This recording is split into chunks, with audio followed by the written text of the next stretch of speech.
Hey everybody, it's Matt. Today we're taking a look at the Logitech Litra Beam LX, now available at Best Buy and online at bestbuy.ca. If you're familiar with the name Litra Beam, this is the next generation of that light from Logitech, and as you can see, it has two lights this time. It's got the white front light and an RGB rear light, both of which can be controlled manually or through the Logitech G Hub app. Really looking forward to this one. And there's some cool things that it can do with some of the other streaming devices that came out. I still have the Logitech Yeti GX, so I'll hook both of those up and we'll see how they work together. And let's get to that unbox. The base of the light comes unassembled and requires very little effort to get it all together. Inside the box you'll find the instructions, which are printed on the box, the Litra Beam LX light featuring those two lighted surfaces up to 400 lumens, a mounting arm, AC power and a USB-C cable, a base stand, Streamlabs Ultra trial offer, and a 2-year hardware warranty.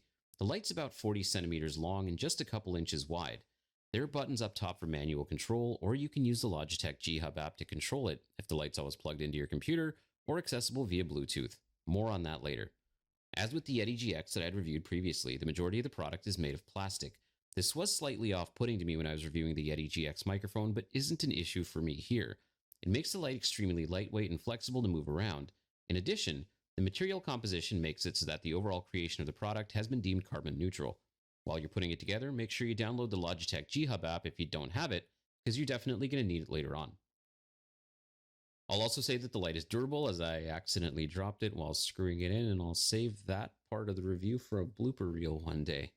Anyway, this is what it looks like when it's all together. You don't have to worry about whether the unit's too top or bottom heavy when it's all together. The base is wide enough to accommodate horizontal or vertical mounting. The AC power cord is really long, but the mount itself has wire grips in the back, and if you slide it through the bottom on the base, you can hide some of it in the cache below. It's a pretty deep groove, so you can loop the wiring around 4 times or so. Now, let's turn the lights off and test things out. I'm just going to test this straight without plugging it into the G Hub and show you what this looks like. Fair warning, I did dim the white light a little bit.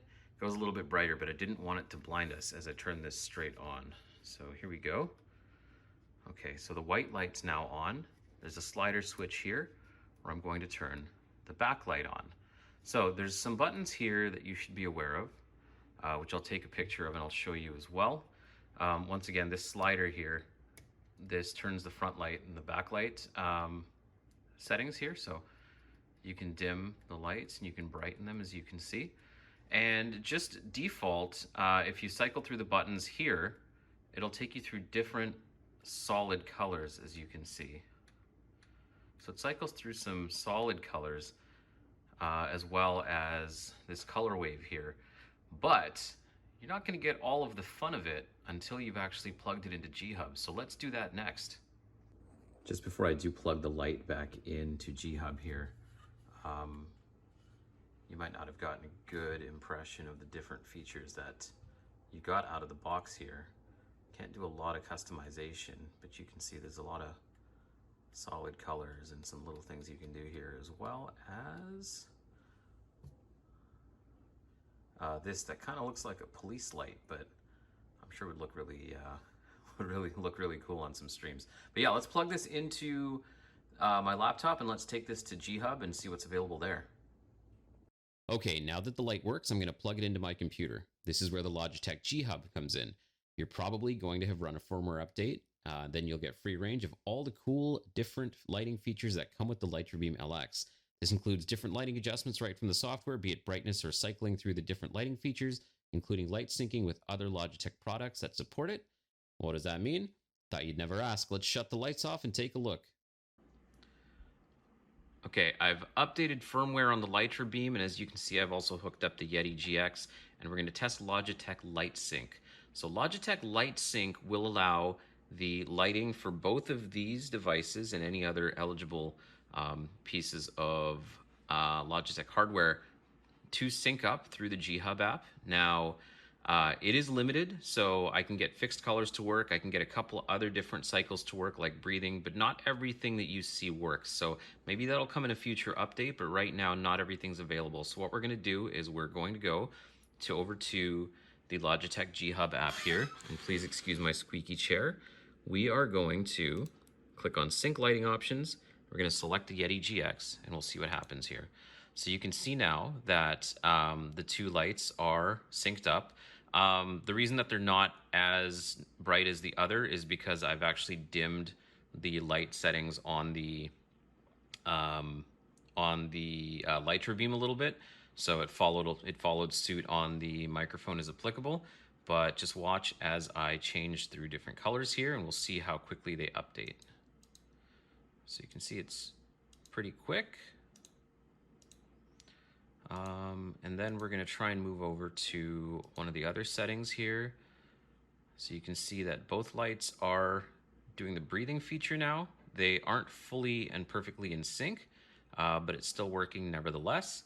And I'm going to try, I believe color wave works as well.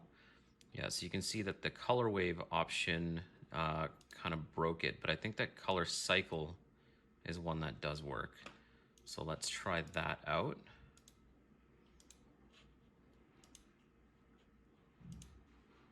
Yeah, it looks like the color cycle for both of these works as well. Very cool. I'm sitting completely in the dark right now, and the reason why is because I've just set the Litra Beam LX up right above one of my work monitors here, and wanted to turn everything else off to see how bright it would illuminate right in front of me as I was speaking. So when I turn this on, I only have it to about 50%, maybe 60% brightness. So let's turn this on and see how things go here. So you can see that it's completely lit up my space here, and as I brighten it just a little bit more, you can see it gets even brighter. So this is actually a really cool light for my space specifically, because I don't have a lot of light above head, and all of the light that I have has to come from right behind me or way out in front on the other side of my workspace. And this is a pretty large area because this is my kitchen here as well. So I'm really pleased with this light. I think it's a little bit bright. I'm going to turn that down a little bit more, but I think that this really solves a problem for me because I don't have to keep a ton of lights on anymore and try and backlight and try and compensate in my work meetings. I can just have this on right in front of me, and I think things are going to be perfect.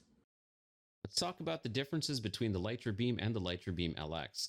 While on the surface, the stock photos of both make them look very similar, what both of them offer under the hood is very different. They're both about the same size, about 40 centimeters or so, can both output around 400 lumens and have Bluetooth connectivity. The Litra Beam outputs in white, while the LX has that additional RGB backlighting and all of those color palette options I spoke about earlier. The Litra Beam LX is also AC powered as opposed to the Litra Beam's full USB power, and this frees up a USB port, again, which is always helpful. While there's an obvious price difference between the two, the added features of the LX to me make it worth leveling up and spending the extra for it. I had a lot of fun trying to figure out how else to use this light aside from lighting up my meetings and gaming space. I'm not much of a streamer yet, but I have a lot of definite uses for this light. It was immediately useful in all of my daytime work meetings, and when I do start streaming, the Litra Beam LX automatically solves all of my lighting problems. In the meantime, I'll use it to light up my review videos and add some ambience to my workspace, like this giant Gengar here. This light is a definite thumbs up from me. So I guess the last question is, can you chain two Litra Beams together? Well, I think the answer is yes, because it makes sense that you could chain the Litra Beam and the Yeti GX together, but I didn't have a second one of these to test with. So this is the Logitech Litra Beam LX, now available at Best Buy and bestbuy.ca. Definitely a thumbs up once again. Thank you for watching this video. Please subscribe to the channel for more videos like this, and we'll see you next time.